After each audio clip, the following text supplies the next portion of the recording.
ಎಷ್ಟು ಜನ ನಮ್ಮಂಥವ್ರಿಗೆ ಕುರ್ಚಿ ಇನ್ನೊಂದು ಸ್ವಲ್ಪ ಮ್ಯಾಲಿದ್ರೆ ಬೇಷತ್ತಂತ ನಮಗೆ ಅನಿಸ್ತಿರ್ತೈತಿ, ಇನ್ನೊಂದು ಸ್ವಲ್ಪ ನಮ್ಮ ಕುರ್ಚಿ ಎತ್ತರ ಆದ್ರೆ ಬೇಷಿತ್ತಂತ ನಮಗೆ ಅನಿಸ್ತಿರ್ತೈತಿ. ಕೆಳಗೆ ಕುಂತು ಎಷ್ಟು ಸಮಾಧಾನ ಐತಲ್ಲ, ಇದೇ ನಿಜವಾದ ಅಧ್ಯಾತ್ಮ. ಇದಕ್ಕಿಂತ ದೊಡ್ಡ ಅಧ್ಯಾತ್ಮ ಏನೈತಿ? ಕೆಳಗೆ ಕುಂತರು ಎಷ್ಟು ಸಮಾಧಾನ ಐತಲ್ಲ. ಶ್ರೀಮಂತರದಾರ ಶ್ರೀಮಂತಿಕೆನೇ ಇಲ್ಲ, ಬಡವರದಾರ ಬಡತನನೇ ಇಲ್ಲ. ಎಲ್ಲಾ ಧರ್ಮಗಳ ಜನ ಕೂಡ್ಯಾರ, ಧರ್ಮ ಇಲ್ಲ, ಅದ್ರ ಧರ್ಮದ ಮರ್ಮ ತಿಳ್ಕೊಂಡಾರ. ಎಲ್ಲಾ ಸಂಪ್ರದಾಯದವರದಾರ, ಯಾವ ಸಂಪ್ರದಾಯಗಳು ಉಳಿದಿಲ್ಲ, ಬರೀ ಸಂಸ್ಕಾರ ಉಳಿದೈತೆ ಅಷ್ಟೇ. ಇಲ್ಲ ಎಲ್ಲಾ ಜಾತಿಯವರದಾರ, ಅದ್ರ ನೀತಿ ತೇಲಾಕತ್ತೈತೆಲ್ಲ. ಇದು ನಿಜವಾದ ಜಾಗ, ಇದು ಪವಿತ್ರ ಸ್ಥಳ.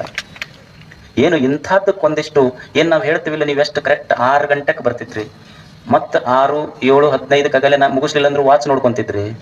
ಎಷ್ಟು ಮಸ್ತ್ ನೀವು ಬಂದಿರಿ. ಇನ್ನು ನಮ್ಮದು ಸ್ವಲ್ಪ ಹೆಚ್ಚು ಕಡಿಮೆ ಆಗ್ಯದ. ನೀವು ಅಷ್ಟು ಕರೆಕ್ಟ್ ಟೈಮಿಗೆ ಬಂದು ಎಷ್ಟು ನಿಮ್ಮಿಂದ ನೋಡಿ ಸಮಯ ಪ್ರಜ್ಞೆ ಕಲಿಬೇಕು ನಾವೆಲ್ಲ. ಅಷ್ಟು ನೀಟ್ ಬಂದಿರಿ, ಕುಂತೀರಿ. ಏನು ಜನ ಅನ್ನೋದಿಲ್ಲ ಕಾಲು ಕೆಟ್ಟೈತಿ, ಕಾಲು ಕೆಟ್ಟೈತೆ ಅಂತ.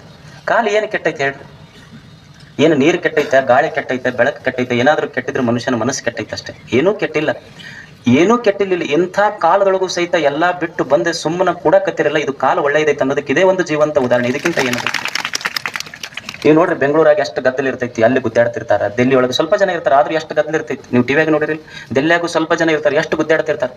200 ಮಂದಿ ಗುದ್ದಾಡ್ತಾರೆ, 500 ಮಂದಿ ಅಲ್ಲಿ ಗುದ್ದಾಡ್ತಾರೆ. ಇಲ್ಲಿ ನೀವು ಎಷ್ಟು 1000 ಜನ, ಅದು ಭಾರತ ಅಲ್ಲ, ಇಷ್ಟು 1000 ಜನ ಕುಂತರು ಶಾಂತ ಕುಂತಿರಲ್ಲ. ಇದು ನಿಜವಾದ ಭಾರತ. ಒಟ್ಟು ನಿಮಗೆ ಹೊಗಳ್ಕೊಂತಿರ್ಬೇಕಂದ್ರೆ ಸುಮ್ ಕೊಡೋರು ನೀವು.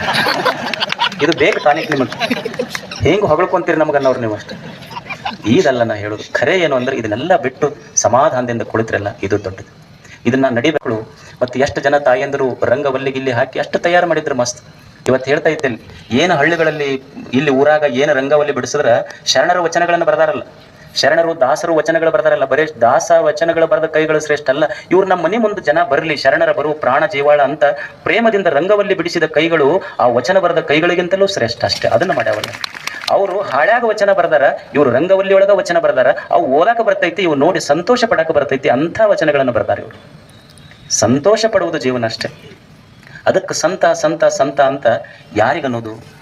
ಸಂತ ಅಂತ ಯಾರಿಗನ್ನಬೇಕು ಅಂದ್ರೆ ಸ್ವಂತಕ್ಕೇನೂ ಇಲ್ಲ, ಸಂತೋಷಕ್ಕೆ ಕೊರತೆನೇ ಇಲ್ಲ. ಸಂತುಷ್ಟಂ ಸತತಂ ಯೋಗಿನ. ಯಾರು ಸದಾ ಸಂತೋಷವಾಗಿರ್ತಾರ ಅವರೇ ಸಂತರಷ್ಟೇ. ಸಂತರು ಅಂದ್ರೆ ಸದಾ ಸಂತೋಷವಾಗಿರೋರು. ಇದನ್ನ ನೆನಪು ಮಾಡ್ಕೊಂಡ್ಬಿಡ್ರಿ ಮನೆಗೆ ಹೋಗೋದು. ಸಂತೋಷ ಸಪ್ತು ಅಂದ್ರೆ, ಸಂತೋಷ ತಪ್ಪಂದ್ರೆ ನಮ್ದು ಸಂತತನ ಹೋಗೈತೆ ಅನ್ಬೇಕು. ಸಂತೋಷ ಇತ್ತಂದ್ರೆ ನಾವು ಮನೆಯಾಗಿದ್ರು ಸಂತರ ಅಷ್ಟೇ.